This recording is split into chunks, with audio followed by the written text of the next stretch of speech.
Atweli Nitori nenaro masina ndindadaro Nijarama ndijinaro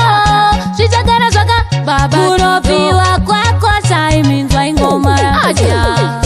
Kadeswa kumba Zindati andirare kumba Ini andichawi ya kumba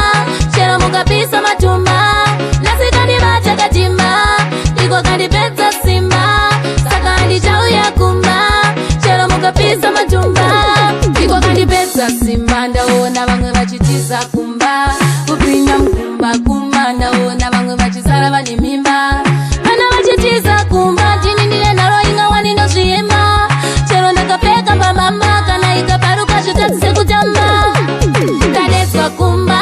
Zindati andirare kumba Ini andichawi ya kumba Shero mukapisa matumba Nasika ndibacha katimba Iko kandipeza simba Saka andichawi ya kumba Shero mukapisa matumba Azwidi kumba filimwa kutamba Shikaneza mono mangara kukamba Atina daka kwedu tino chamba Tino narofuta kuna no shiramba Aticheuke Kwedu isusu atikendenge Sandi funze watakwane Shambo itaseye nde ulikude Kadeswa kumba Zindati andirare kumba Ini andichawi ya kumba Shero mukapisa matumba Nasika ndibacha katimba Iko kandipeza simba Saka andichawi ya kumba Shero mukapisa matumba Iko kandipeza simba Ndaona bamwe bachitiza kumba Kupinga mkumba kumba Ndaona bamwe bachisara bani mimba Bana bachitiza kumba Jini nile naro inga wani ndo shiema Shero ndakapeka mama Kana ikaparuka shutatu seku jamba Kadeswa kumba Zindati andirare kumba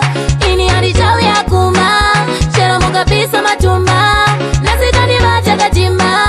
Iko kandipeza simba Saka andichawi ya kumba Shero mukapisa matumba Azwidi kumba filimwa kutamba Shikaneza mono mangara kukamba Atina daka kwedu tino chamba Tino narofuta kuna no shiramba Aticheuke Kwedu isusu atikendenge Sandi funze watakwane Shambo itaseye nde ulikude Kadeswa kumba Zindati andirare kumba Ini andichawi ya kumba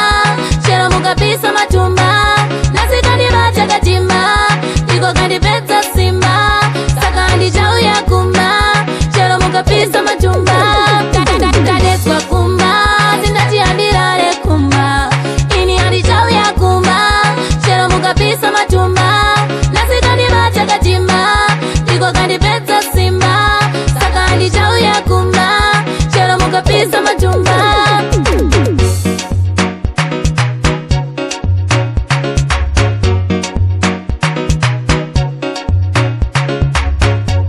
Atweli